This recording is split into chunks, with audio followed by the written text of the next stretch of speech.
Hello fellow travelers and welcome back to my channel. I am in Aksaray in Turkey, a famous city for the person you see here in back of me. Nasreddin Hoxha is he called. It's a kind of comic figure in Turkish folklore, known by everybody here in Turkey. This is a hotel we are living, and I'm going to take you for a walk in this wonderful little city to see the market and to see Nasreddin Hoxha's park. But first, I'll show you, we'll have lunch. I'll show you the pide they made here in Aksaray. Very long pide, 1 meter long. And you cut them to pieces and eat them with salad. Very beautiful, very good. Vi kommer ud af den ovn der, og så kommer den til at ligge her. Det er jo et kæmpe udstyrsstykke. Og så, very good, så hold da kæft, en meter pizza. 1 meter of pizza. Se lige der. Sådan ser det ud i en rigtig butik, en rigtig slagterhus, en rigtig restaurant her. Og så bare ovnen derovre, hvor man stod og lavede aflange piger. Hvad hedder han? Nasreddin Hoxha. Hoxha. Yes. Oh yeah, and this is the center of the world. Türkiye dünya merkezi. New York. 8,414 kilometers. This is middle of the world. Measure if you don't believe. Very good. Det er tyrkisk brudekjole. Helt vildt. Prøv at se den der. Nej, hvad de kan. Og deroppe. Hold op. Se hvor glade og lykkelige de ser ud, når de har den på. Der er sgu en psykolog. Kollega der. Emre Køle. Kan du hvem det er? Det har de sgu også her i Tyrkiet. Jeg troede, de var lykkelige mennesker. Så de var ulykkelige psykologklienter. Altså. De skulle være kendt for deres bazar, eller rettere. Det står i Lonely Planet. Kig på deres bazar. Hvor fanden er deres bazar? Eller den vej der, eller den vej der, det er jo ikke til at vide. Sikke noget. Her er musik. En røde bil der.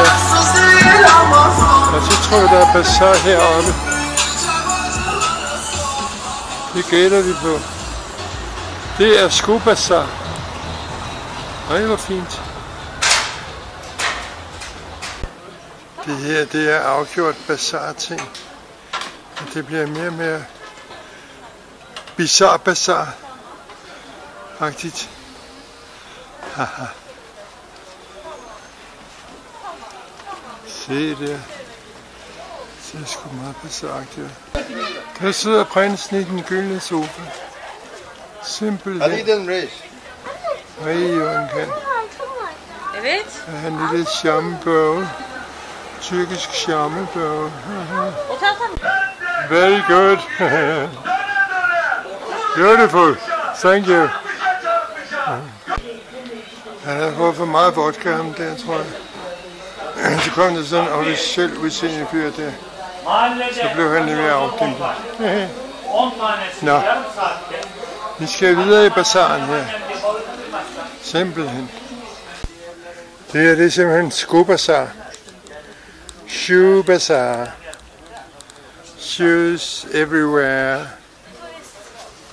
Girls with shoes. And more shoes.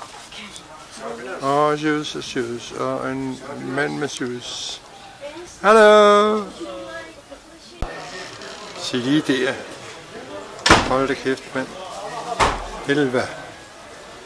Tyrkisk delight. Det er simpelthen bare butikken. Jeg siger spar 2 til en medalje. Slikbutik i Danmark. Hold den her. Og der står foran og kigger. Med vinduet. Det her, det er simpelthen bare slikgaden, slikbutikken. er med derovre, vi må kigge. Se engang. Halvati. Nemk. Vi har gode ting her. Det ligner dem, de også sælger. Det er sgu da højt, jeg får gjort det. Og se, nu får vi en lille smagsprøve. Jeg sidder her sammen med tusind tak. Thank you. Halva. Der pusser kedler. Det er sådan en kasket. Very good. Det er også lidt spejl. Hej, hej. Og mere kasket. Se lige her.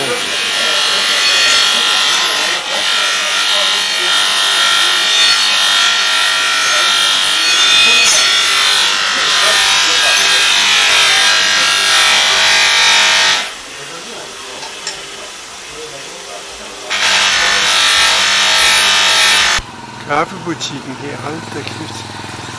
Så lige her, hvis vi lige kigger ind, så kan vi se, så står de sgu der, alle krukkerne der med kaffe. Så kan man sikkert ligge der og drikke kaffe og smage. Nej, hvor er det hyggeligt. 200 liter for et par sko. Det er ikke galt på disse kanter. Hvad skal vi købe? Så er der minaret og mere bazar. Og en stor plads her. Og en lokum. Det er altid godt at vide, hvor der er toilet. Det kan være, man får brug for det. Før man ser sådan her. Mere bazar her. Ja, ja, ja.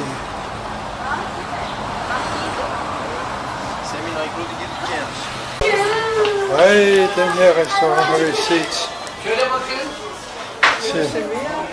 Ja, det vil jeg da i hvert fald. Til vores aftens mad. Se lige her. Nej, hvor ser det godt ud. Nej, de er travlt.